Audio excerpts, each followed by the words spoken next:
नमस्कार, India voice देख रहे हैं आप। आपके साथ मैं हूं स्वीटी दीक्षित। रुक करेंगे खबरों की ओर। दिल्ली के मेहरौली का इतिहास काफी प्राचीन रहा है। ऐतिहासिक मुगल सल्तनत से पहले के भी कई धरोहर मेहरौली में आज भी देखे जा सकते हैं।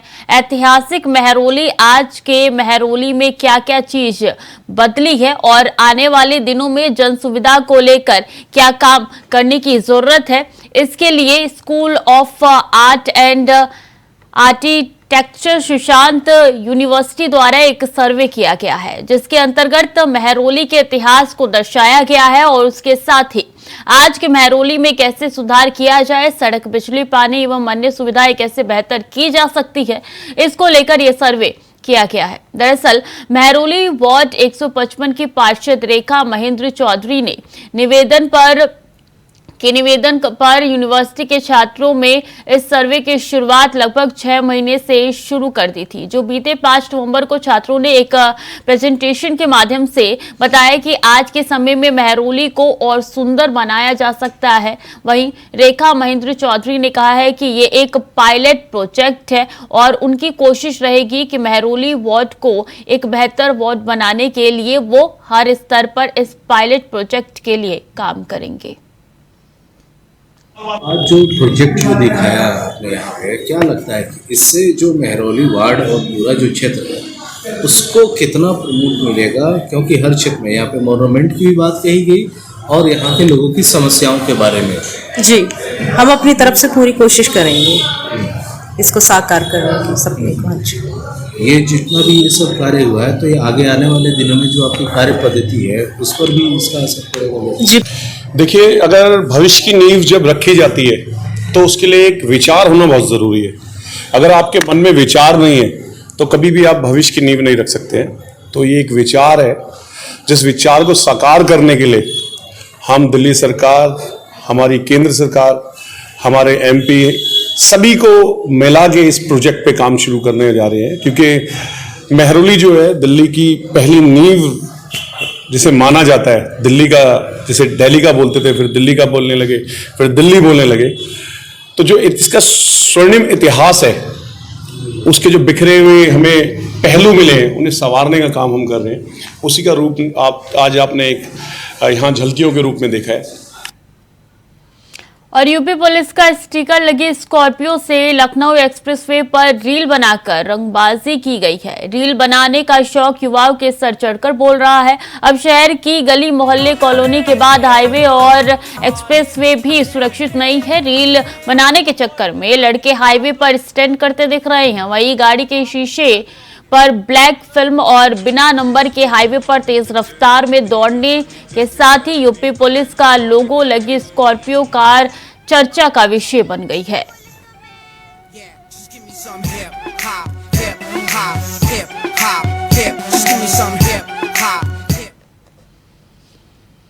प्रदूषण बढ़ता देख दिल्ली में पहली बार केजरीवाल सरकार ने कृत्रिम बारिश कराने का फैसला किया है। खबर है कि 20-21 नवंबर के आसपास आसमान से ये आर्टिफिशियल बारिश कराई जा सकती है। आईआईटी कानपुर ने ट्रायल कर पूरा प्लान दिल्ली सरकार को सौंप दिया है। सरकार ये जानकारी सुप्रीम कोर्ट को भी देने वाली है। बताया जा रहा है कि दिल्ली सरकार सुप्रीम कोर्ट से अपील करेगी कि कृत्रिम बारिश कराने में केंद्र सरकार का भी सहयोग मिले।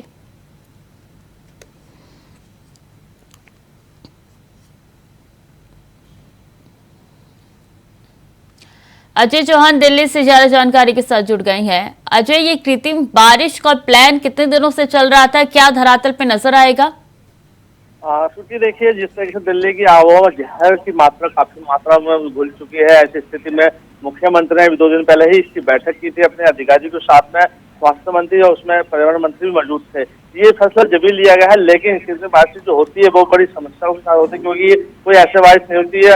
हेलीपैड के साथ माध्यम से ये बारिश की जाती है। इसका काफी लंबा बजट होता है, इसकी कई परमिशन लेनी पड़ती है, उसके बाद इस तरह की जो बारिश की जाती है। लेकिन दिल्ली के अंदर इस तरह की बारिश करने के करोड़ों रुपए का खर्चा आएगा। यानी कहीं न कहीं मौसम बारिश होती है वो अलग है, लेकिन अगर कानूनी बारिश की जाएगी तो वो समस्या का सामना करनी पड़ेगी। क्योंकि ऐसी बारिश से शायद मुझे नहीं लगता कि दिल्ली का पोल्यूशन है वो कम होगा, क्योंकि अभी भी जो लेवल है, मैं इसके आर के पुरम में हूँ, यहाँ भी 560 के आसपास AQI लेवल है और लगातार धुंध छाई हुई है। तो देखिए लगातार नियम तो बना रही है सरकार, नए नए प्लान भी ला रही है, लेकिन उस प्लान कब तैयार किया जाएगा ये नहीं कह सकते, क्योंकि नवंबर का आज 8 दिन हो चुका और 10-15 दिन के बाद हो सकता है मौसम बदल जाए, दिवाली के बाद मौसम भी बदल जाता है। तो ऐसी स्थिति में यही देखना होगा कि दिल्ली सरकार मौसम में आसमान से बारिश कराने की बात करिए, वो कब तक फैसला ले सकती है। ऐसी स्थिति अभी कोई सामने नहीं आई, क्योंकि अभी विचार किए जाएंगे, बजट पास होगा, कई ऐसी समस्या सामने आती है, उसके बाद कहीं दिसंबर तक ये प्लान तैयार होता है। तो हो सकता है कि इस बार ना हो तो अगले साल की स्थिति तैयार की जाए। तो देखिए लगातार जो दिल्ली की आबोहवा वो ज्यादा खतरनाक होती नजर आ रही है इस समय। तारीख तो 20-21 की है ये कृत्रिम बारिश की, तो प्रोसेस क्या होगा? सुप्रीम कोर्ट में याचिका दी जाएगी, सुप्रीम कोर्ट ने अगर इसको पास कर दिया तो उसके बाद से क्या केंद्र सरकार का सहयोग मिलेगा?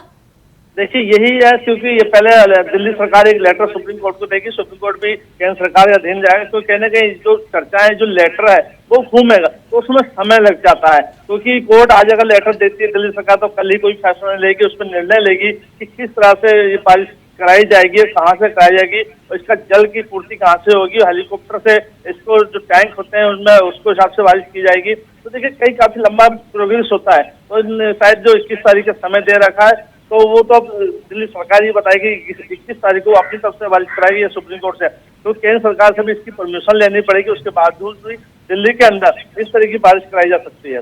तो ये बताइए प्लान कितने दिनों से चल रहा था इस तरीके की आर्टिफिशियल बारिश की, जिसका पूरा का पूरा प्लान IIT कानपुर द्वारा बनाया गया, वहां के अधिकारियों द्वारा और सौंप दिया गया है? कितने दिनों पहले से इसकी चर्चा थी? बात करें तो IIT साइड जो कानपुर का सेक्टर आया था, इंजीनियर आया था, वो अभी 3 दिन पहले दिल्ली पहुंचे थे। स्मॉग टावर जो बंद पड़े थे, जब चर्चाओं में आए, जो खबर चली, तब उस पर संज्ञान लिया गया। उसका बार-बार जो आम आदमी पार्टी के जो नेता थे वो लगातार केंद्र सरकार को घेर रहे थे कि उनकी जो अधिकारी है वो नहीं चल सकते, इसको चलने दे रहे हैं, इसमें ताला लगा हुआ है। तो देखिए उसके बाद ये निर्णय लिया गया है, अब नया प्लान तैयार किया जा रहा है कि किस तरह से दिल्ली का जो प्रदूषण, जो धूल मिट्टी जो आसमान में जो पेड़ों पर छाई हुई है, उसको कैसे हटाया जा सके ताकि थोड़ी और शुद्ध हवा दिल्ली वासियों को दी जा सके। तो देखिए अब प्लान है, हम जिन्हें इसका प्लान बता रहे हैं किस तरह से किया जाएगा, तो इसमें धरातल पे काफी समय लग सकता है। लेकिन हाँ 21 तारीख की बात की जा रही है, तो हो सकता है कि दिल्ली सरकार कोई नया प्लान इसमें हो सकता है। प्लान तो कहीं लेके आ रही है, लेकिन इस प्रदूषण के इस जहर में कमी बिल्कुल भी नजर नहीं आ रही है। आपने चूंकि स्मोक टावर की बात की, तो कितने दिल्ली में स्मोक टावर है और क्या सभी कार्य कर रहे हैं, कोई असर पड़ रहा है इनसे?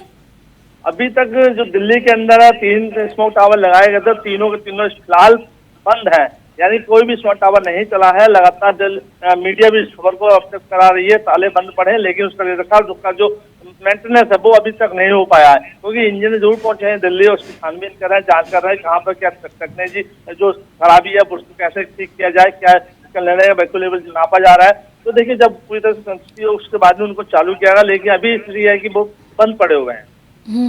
यानी कि जो पहले वाला प्लान लेके आती है दिल्ली सरकार, उसको वो किनारे कर देती है और नए प्लान पे अमल करती है।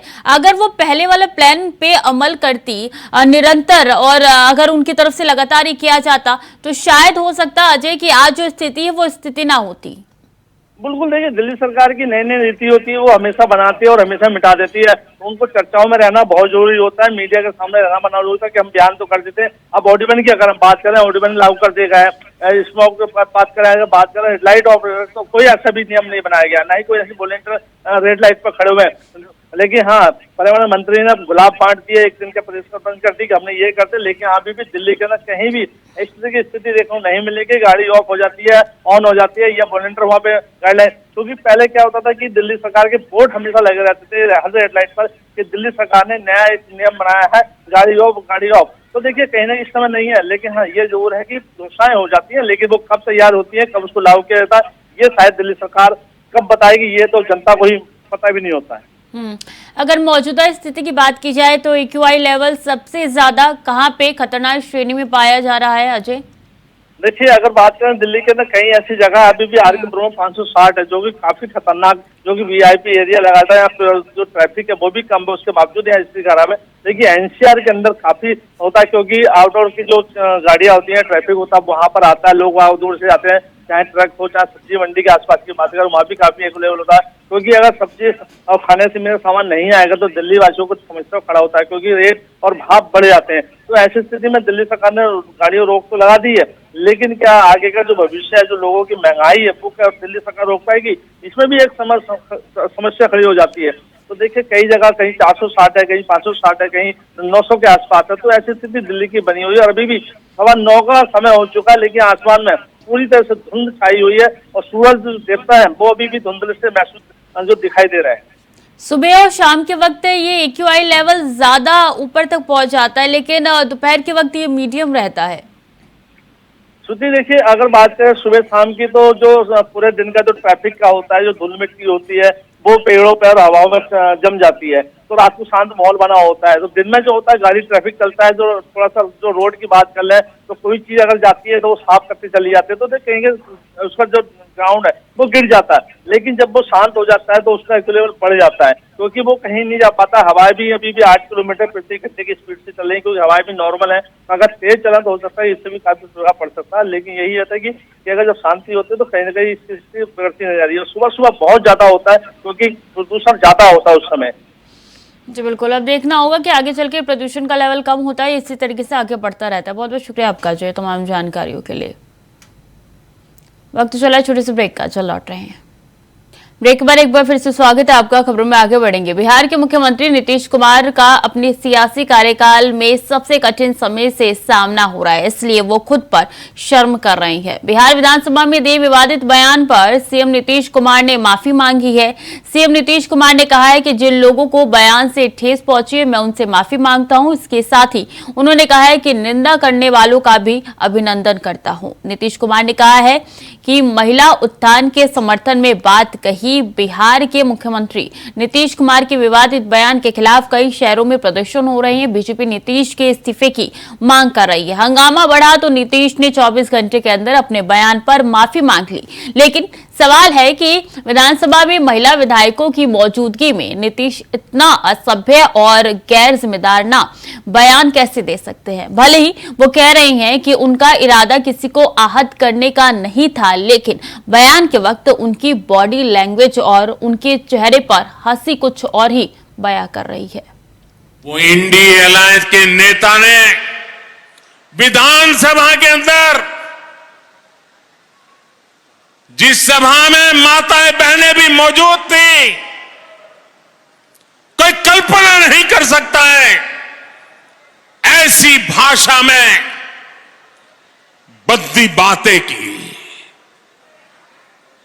कोई शर्म नहीं है उनको। इतना ही नहीं, इंडी अलायंस का एक भी नेता माताओं बहनों के इतने भयंकर अपमान के खिलाफ एक शब्द बोलने के लिए तैयार नहीं हुआ। जो माताओं बहनों के प्रति ये दृष्टिकोण रखते हैं, वो कभी आपका भला कर सकते हैं? माताएं बहनें, वे आपका भला कर सकते हैं? पूरी ताकत से बताइए, कर सकते हैं? वो आपकी इज्जत बचा सकते हैं? वो आपका सम्मान कर सकते हैं? वो आपका गौरव कर सकते हैं? कैसा दुर्भाग्य आया है देश का। कितने नीचे गिरोगे और दुनिया में देश की बेइज्जती करा रहे हो। मेरी माताएं बहनें, मैं आपके सम्मान के लिए मुझसे जो हो सकेगा कभी पीछे नहीं हटूंगा। मैं बिल्कुल ही एक वल्गर तरीके से उन्होंने जिस तरीके से उसको डिस्क्राइब किया है अपने एक्शन से, अपने अल्फाज से, ये बिल्कुल ही सही नहीं है। वो बिहार की विधानसभा है, वो कोई सिनेमा थिएटर नहीं है कि लोग वहां पर कोई पिक्चर देखने आ रहे हैं जिसमें सर्टिफिकेट अडल्ट दिया गया है। कोई भी कंसर्न नहीं था कि वो कह क्या रहे हैं। अगर उनको नॉलेज देनी थी तो बहुत सारे तरीके हैं जिस तरीके से नॉलेज दे सकते हैं। एक्शंस और वर्ड्स दोनों ही बहुत भद्दे थे और एक भद्दे मजाक की तरह थे। हर आदमी जानता है अपने बाल बच्चा का शादी ब्याह करता है तो अपने बाल बच्चा का शादी ब्याह करता है तो अपने वंश को बढ़ाने के लिए न करता है। तो मुख्यमंत्री जी ने कहा था इसमें कोई भी क्या इस देश में कॉन्डोम का प्रचार नहीं होता है? क्या देश में सेक्स एजुकेशन के प्रति लोगों को चर्चा नहीं होती है? अब देश आगे बढ़ प्रजनन दंड को रोकने में अपनी पूरी भूमिका निभाएगी और उसका कैसे रोक सकती है उसके लिए उन्होंने एक उदाहरण माफी मांगता हूं। ठीक है सर। और जो मेरी निंदा करते हैं उसका भी मैं अभिनंदन करता हूं। आपने कहा मुख्यमंत्री शर्म करे, मैं न सिर्फ शर्म कर रहा हूं, मैं इसके लिए दुख प्रकट कर रहा हूं। एक शब्द मैं उसको वापस करता हूं और मैं दुख प्रकट करता हूं और कोई भी हमारी निंदा किया है मैं उसका अभिनंदन करता हूं कि अगर पढ़ लेगी लड़की और वो जब शादी होगा लड़का लड़की में तो जो पुरुष है वो तो रोज रात में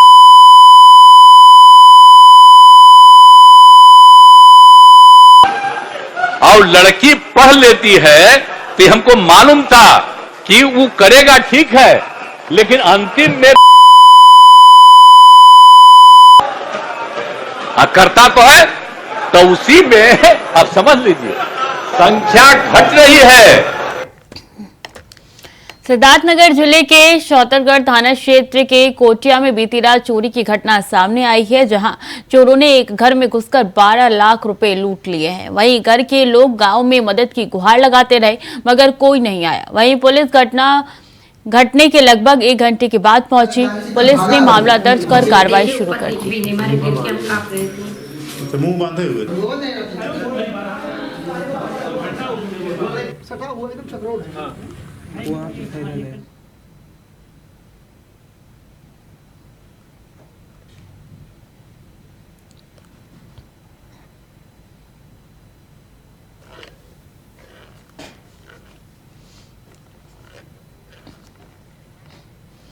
खबर पटियाला से है, जहां पंजाबी यूनिवर्सिटी के दोनों गेट बंद कर दिए गए हैं। बता दें कि कुछ समय पहले युवती जशनदीप कौर की मौत हो गई थी, जिसका मामला एक बार फिर से गर्मा गया है। बताया जा रहा है कि प्रोफेसर सुजीत के खिलाफ कार्रवाई न होने पर यूनिवर्सिटी के दोनों मुख्य गेट बंद करके विरोध प्रदर्शन शुरू कर दिया गया है। मौके पर भारी संख्या में पुलिस बल मौजूद है।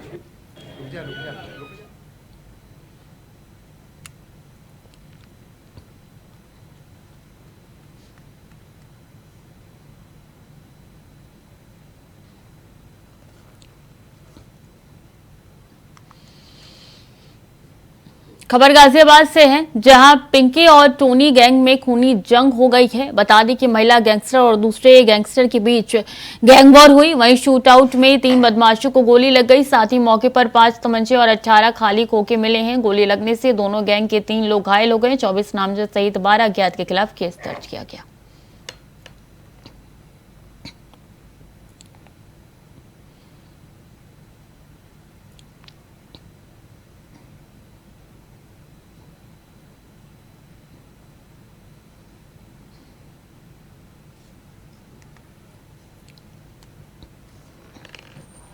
और इस बीच अहम जानकारी अयोध्या से बड़ी खबर आ रही है। आज रामनगरी में होगी योगी कैबिनेट की बैठक। रामलला के दर्शन के बाद कई फैसलों पर मुहर लगेगी। सुप्रीम कोर्ट ने इसी दिन सुनाया था ऐतिहासिक फैसला। तो आज रामनगरी में योगी कैबिनेट की बैठक होने जा रही है।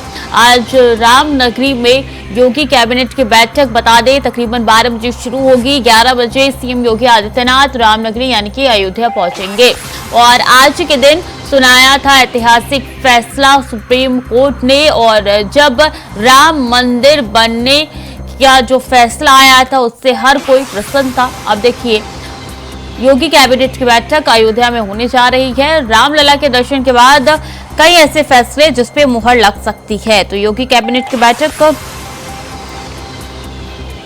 राम नगरी में होने जा रही है।